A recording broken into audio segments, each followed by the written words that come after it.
En el albor del 8 de junio del año 793, en la Northumbria británica, la aldea, la iglesia de Lindisfarne, un día que en principio era claro y soleado, nada hacía pensar a aquellos habitantes acerca de la desgracia que les iba a caer encima. Quedaron asombrados cuando vieron unas naves estrechas y largas, en cuyo velamen había la imagen de un cuervo. Se acercaban lenta, sigilosamente hacia la población. Cuando desembarcaron aquellos, la destrucción cayó sobre Lindisfarne. Fue lo que consideramos el arranque oficial para la era de los vikingos.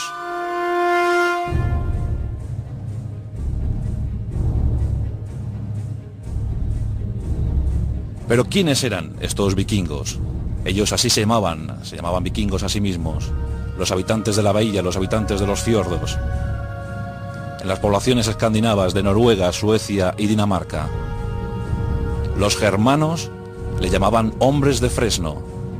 Los francos le llamaban normandos, los hombres del norte. Los ingleses daneses o paganos. Los irlandeses, los habitantes del país de los 1000 lagos. Los musulmanes occidentales le llamaban mayus. Mayus más o menos venía a significar bárbaros infieles. Y los musulmanes orientales le llamaban los hombres del mar del Báltico. Y también los esclavos les conocían. Le llamaban rus, remeros. Ese nombre daría sentido a toda una nación, los rusos. Pero ellos se llamaban vikingos a sí mismos.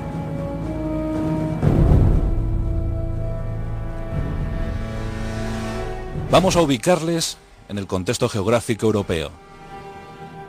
Como os he dicho, debemos buscar la zona de Escandinavia, la Escandinavia. Una unidad de lengua y creencias hace nacer a los vikingos. Ya eran conocidos en tiempos de los romanos, por aquellas magníficas naves arqueadas en proa y popa. Los vikingos eran en origen comerciantes, agricultores y también salteadores. En los siglos V y VI se vivió una época feliz, donde germinó una cultura floreciente, donde los druidas celtas les enseñaban los caracteres rúnicos y donde la sobrepoblación empezaba a ser un peligro. En el siglo VIII, a mediados de ese siglo VIII, los vikingos deciden tomar una actitud, la de la exploración, la del viaje, la del saqueo. Deben buscar nuevas fronteras. Calculan los historiadores que a mediados de ese siglo VIII la población de los vikingos ascendía a más de 1 millón de personas. Para aquellos territorios congelados en el invierno y con la escasez consiguiente, era demasiada población. Debían volar, mejor dicho, debían navegar.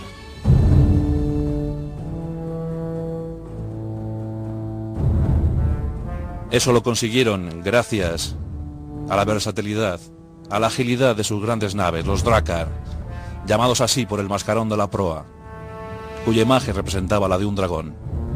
Los barcos del dragón. Unas naves construidas con madera de encina, cuyos remos eran de madera de pino. A bordo de esos barcos los vikingos surcarían los mares y durante más de 3 siglos azotaron a las diversas poblaciones con las que se encontraron. Leemos las crónicas anglosajonas. Nos hablan de las primeras incursiones vikingas en el año 785. Aunque el mejor asalto, el más grande asalto, fue el de Lindisfarne, ese 8 de junio del 793. Es la fecha que se considera como el inicio de la era vikinga. Una era vikinga que duraría más o menos hasta el 1066. Con las batallas de Stamford Bridge y Hasting terminaría la dominación vikinga. Aunque quedarían residuos, quedarían grupos asentados en diversos territorios europeos. Los vikingos eran extraños, eran fanáticos, aguerridos, valientes hasta la temeridad. Hablemos de sus ataques. Hablemos de su forma de controlar el espacio que pretendían dominar. En principio, los vikingos suecos fijaron su mirada en el oriente. Los eslavos se encontrarían con ellos, comerciarían con ellos, sufrirían sus asaltos. Aquellos rus, aquellos remeros, pronto harían estupendas incursiones por todo el mundo eslavo. Los noruegos se fijaron en las islas británicas, Irlanda, posteriormente Islandia. Los daneses optaron por la zona norte de Francia, hasta que consiguieron imperar un ducado, el ducado de la Normandía, el territorio de los hombres del norte.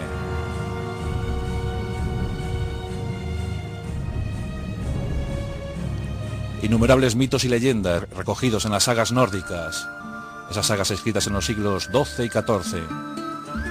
Las crónicas anglosajonas también nos legaron bastante conocimiento sobre el ataque de aquellos paganos, aquellos daneses. El Elder Edda, el libro sagrado de los islandeses, un libro donde se compendiaban refranes e historias sobre el panteón mitológico vikingo. Eran fuertes, muy fuertes, quizá llevados por el fanatismo de su religión, una religión pesimista, una religión en la que nadie iba a vencer, en la que el fin estaba próximo. El fin de un vikingo era el de resistir al empuje de los gigantes hasta el día del juicio final, el día del Ragnarok. Como os he dicho, aquellas primeras incursiones del siglo VIII siguieron a las del siglo IX, los vikingos no cejaron en su empeño. A mediados de este siglo, del IX, asientan por primera vez una invernada en territorio británico y comienzan a exigir tributo a los reyes locales. Estos poco pueden hacer ante el ímpetu guerrero de los vikingos. Los barcos eran formidables. Hacían incursiones remontando los ríos. La escasa quilla de los drácar así se lo permitía. Podían remontar ríos, a favor o contracorriente. Podían desembarcar en las playas. Hacían lo que querían a su antojo. Los barcos eran pequeños y muy manejables. Barcos donde la vida a bordo no era nada cómoda.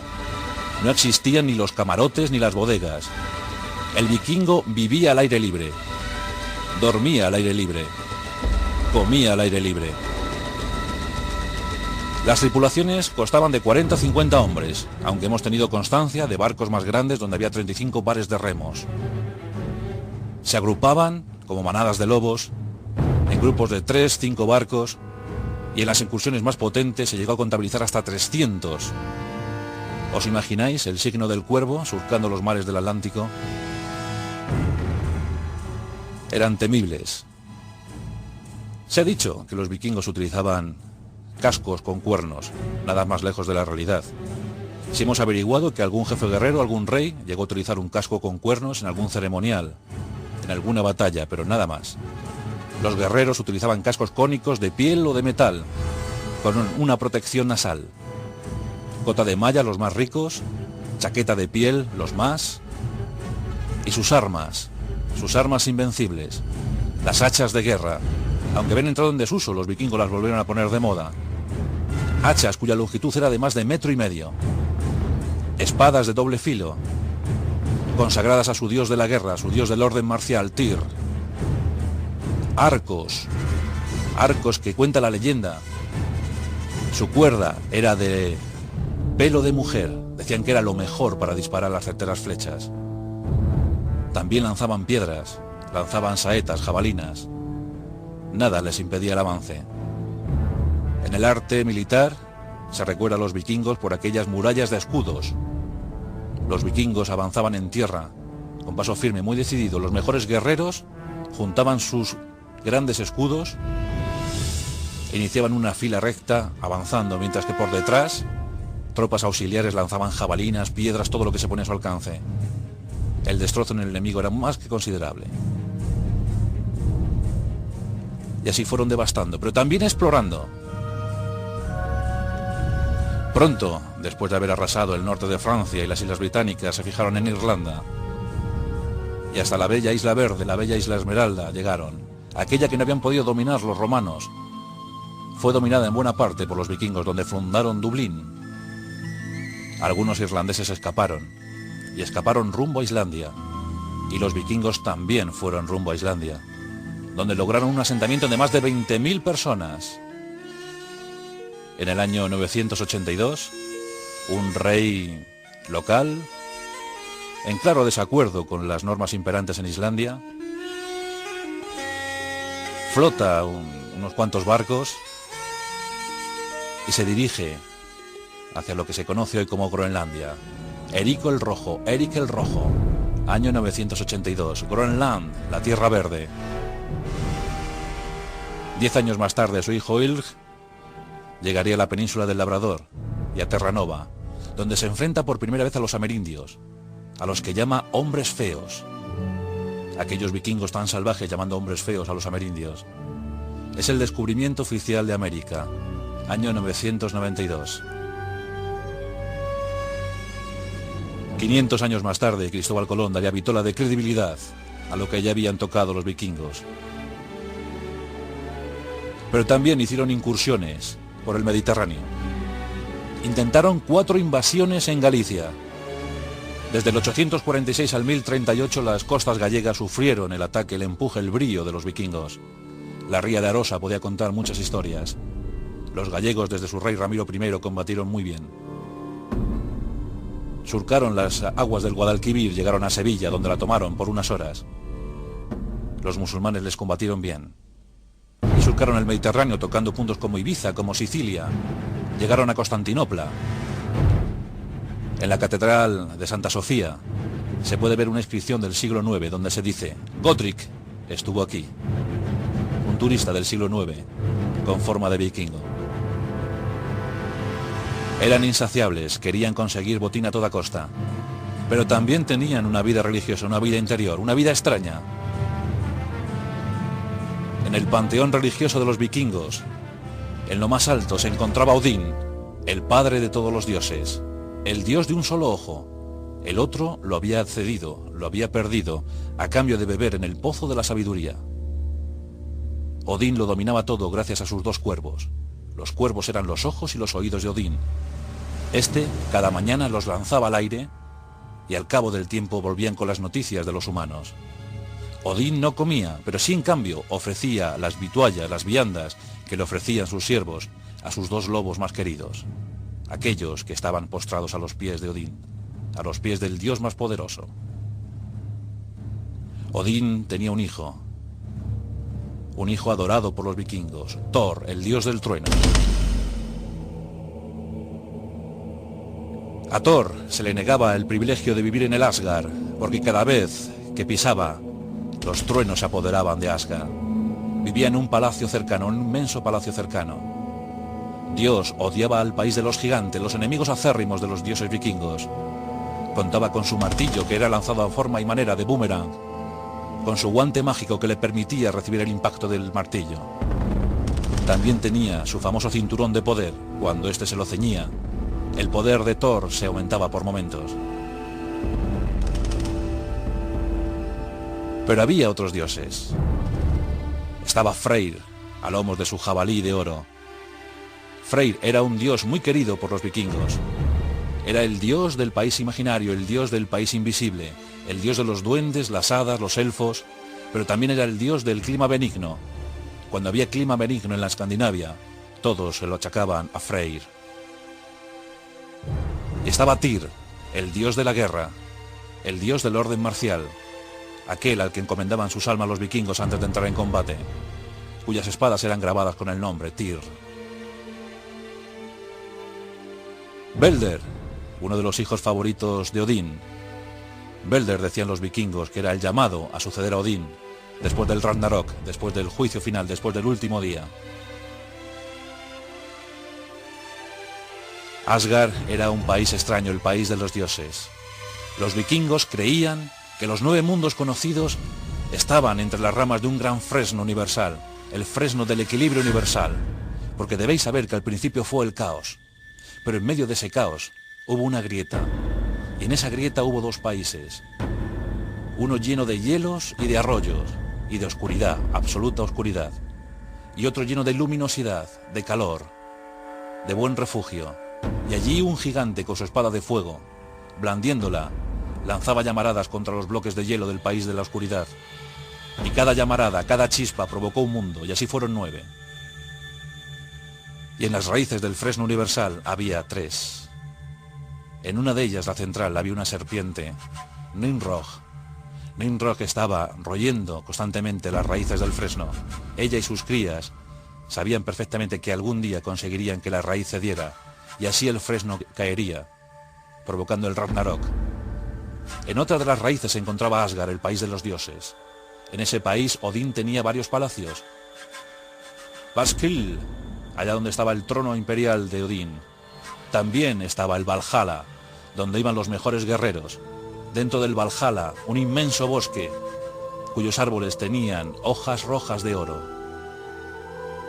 Y Glansheim, donde se reunían todos los dioses, a esperar el día final, el día en el que todos los dioses vikingos se enfrentarían a las fuerzas del mal, a las fuerzas de los gigantes encabezadas por Loki.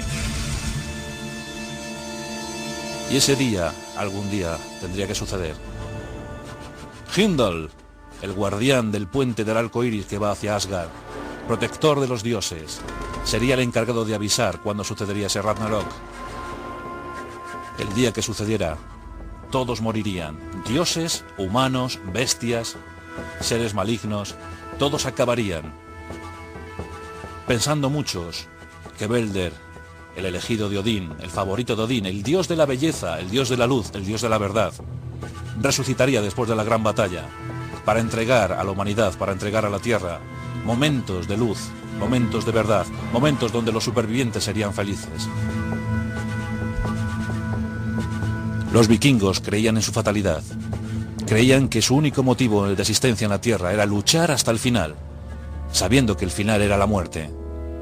Pero cuando un vikingo moría, empuñando su espada, estaba tranquilo, sabía que Freya, la gran diosa, la jefa guerrera de las valquirias, bajaría cabalgando su caballo al campo de batalla.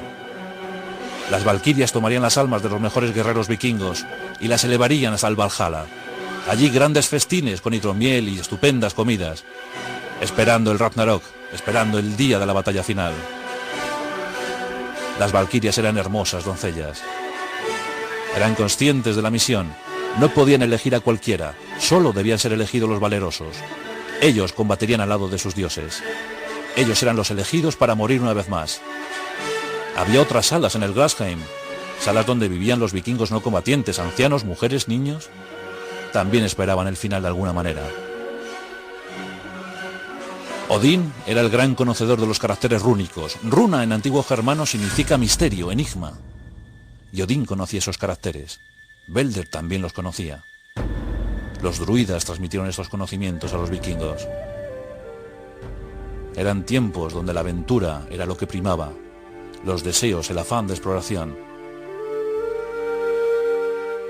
Los vikingos asolaron Europa durante más de 3 siglos, consiguiendo importantes territorios.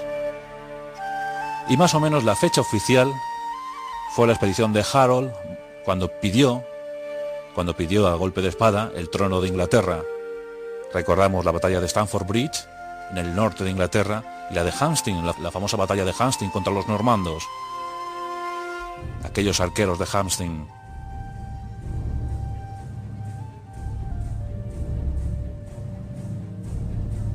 Los increíbles vikingos descubrieron América, tomaron posesión de Inglaterra, se aliaron en ocasiones con los escoceses, con los galeses, riñeron con los irlandeses, hicieron frente a los francos. Carlomagno tuvo que fortificar toda su costa. Y aún así, a la muerte de este, con el reino franco muy dividido, consiguieron llegar a París y arrasarlo. Los terribles guerreros vikingos. Aquellos festines con su hidromiel y aquellos drákar fastuosos, maravillosos. Era impresionante la visión de un drákar. Su mascarón de proa, el mascarón del dragón. Los escudos vikingos a babor y estribor. Y en a bordo 40, 50, 60, 70 hombres determinados a la victoria. Determinados a explorar lo ignoto. Determinados a conseguir sus fines. Y así los vikingos desaparecieron para la historia. Nos queda de ellos sus runas, su Elder Edda, sus sagas nórdicas y la impronta que dieron al carácter europeo. Todos aprendieron a defenderse de los vikingos. Todos de alguna manera desarrollaron una unidad nacional pensando que el enemigo estaba fuera. Los vikingos de alguna manera también contribuyeron a esto que se llama Europa.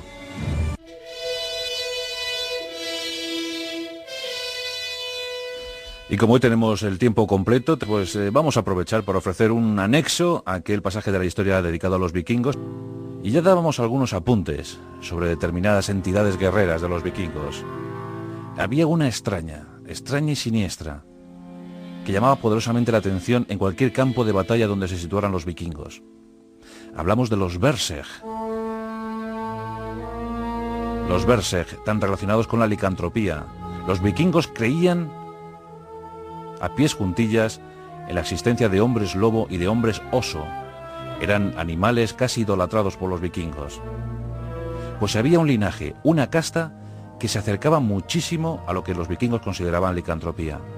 Y esos eran los Berserk, unos personajes olvidados por la historia, olvidados por su locura. Pero contaban las viejas sagas vikingas que los Berserk provenían nada más y nada menos que de la mano de Odín.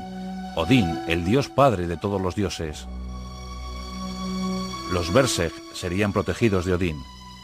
Su fuerza sobrenatural vendría de la mano de Odín. Pero realmente eran tan fuertes. Y si eran así de fuertes, ¿eso venía del cielo? ¿Eso venía del Valhalla, del Asgard? Pues realmente no. Los Berserk efectivamente heredaban esa fortaleza. Había familias enteras. Cuenta una saga que un padre, también Berserk, tuvo 12 hijos varones. Y los 12 eran Berserk. ¿Pero por qué se hicieron tan populares los Berserk?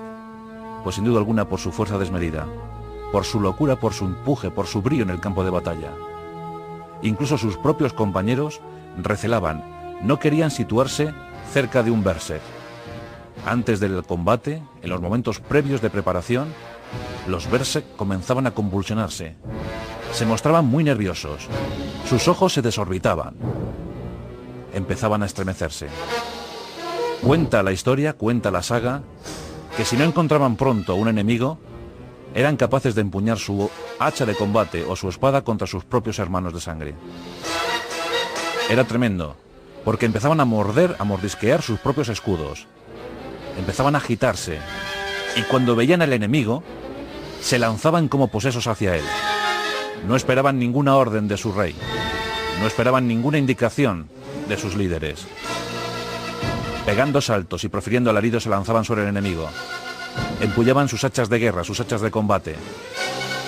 Y se abalanzaban sobre los enemigos causando toda la mortandad posible porque no le tenían miedo a la muerte. Decían los británicos en la crónica anglosajona que cuando intentaban herir a un Berserk, este apenas se inmutaba. Era bestial. Los guerreros Berserk. Cada jefe vikingo tenía una guardia personal de 12 Berserk. Era lo habitual, era la tradición. Esos 12 Berserk le acompañaban.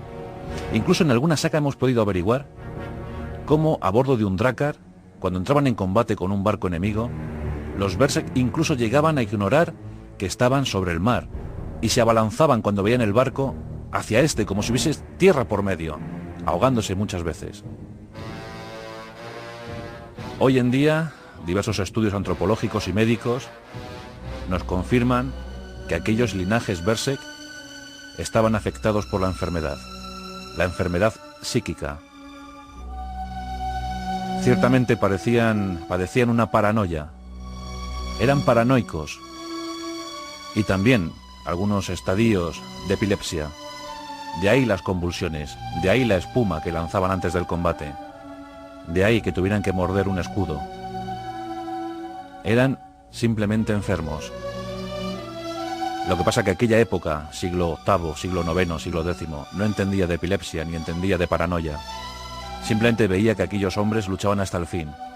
Porque cuando se lanzaban sobre el campo de batalla era tremendo ver cómo se despojaban de las armaduras, se despojaban de todo, y muchas veces incluso hasta se despojaban de sus propias armas para lanzarse a estrangular y matar con sus propias manos al enemigo. Los Berserk muy apreciados por los reyes vikingos y denostados por las sociedades futuras, porque hubo un tiempo en el que los vikingos se aferraron al cristianismo, y una vez aferrada la nueva fe, los nuevos vikingos despreciaron a los Berserk, les consideraron dementes, gente violenta, gente que solo buscaba la gresca, y fueron aislados socialmente, y muchos acabaron olvidados en el bosque. ¿Quién sabe si volviendo a las antiguas formas de licantropía? ¿Quién sabe si volviendo a fundirse con sus viejos animales ancestrales, los lobos y los osos? Eran los guerreros Berserk, y fueron olvidados por la historia. Pero los vikingos también presentaban otro tipo de hermandad militar. No solo de Berserk vivía la tribu vikinga. Hubo vikingos que no quisieron rendir tributo a sus reyes. Y cuando salían de vikingos, porque vikingo es una palabra que viene a significar hombre del fiordo, y ellos cuando decían vamos de vikingos la próxima temporada, querían decir que vamos a luchar, vamos de rapiña, vamos de captura, vamos de aventura. Pues muchos vikingos iban eso, de vikingos cuando llegaba la primavera y el verano, iban y trabajaban como mercenarios al servicio de cualquier rey, incluso a veces luchando contra sus propios hermanos vikingos. Y aquí destacó la hermandad militar de los Jomviking. Los Jomviking, gente muy adiestrada, dicen que los mejores combatientes, los mejores guerreros vikingos, estos luchaban al servicio de cualquier rey, pagados por cualquier bolsa de oro. Los Jomviking llegaron a acantonarse en campamentos, admitían hombres entre los 18 y los 50 años, y solo querían a los mejores. Establecían pactos de sangre. Una hermandad rígida, precursora de las hermandades militares. Los Jomviking, aunque sí es cierto que eran los mejores, también hay que decir que en todas las campañas en las que participaron nunca consiguieron la victoria. ¿Por qué sería? No lo sabemos. Posiblemente por la debilidad de los reyes que les contrataban, ya que un rey si tiene que contratar mercenarios es porque el ejército no da mucho más de sí. Aún así sí debemos establecer que el punto álgido para los Jomviking se estableció en el siglo X. Ese fue el punto de fulgor de los Jomviking, que como otros desaparecieron siempre en las páginas de la historia. Pero ahí quedan esas hermandades militares, pioneras del siglo X, los Jomviking, y aquellos hombres alocados, los Berserk, los hombres lobo vikingos.